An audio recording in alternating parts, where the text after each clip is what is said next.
झांझरा मारा बाछे बाओला बाबा के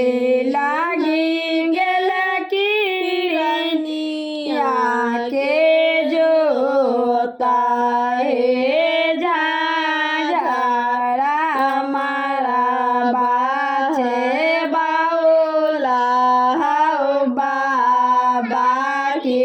लागी गेल किरनिया के जोता हे पाइले जे कहते बेटी बांगला छे बाती की चादरी से कराते ओ घारा हे पाइले जे कहते बेटी बांगला छे बाती की चादरी से कराती ओ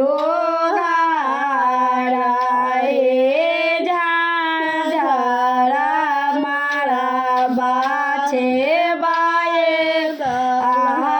बाबू के लागी गेल किरनिया के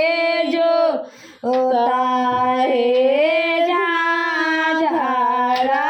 मारा बाछे बाए बाबू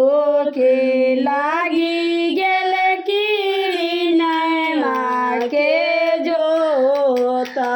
हे पाइले जे बजते बेटी बांगला छे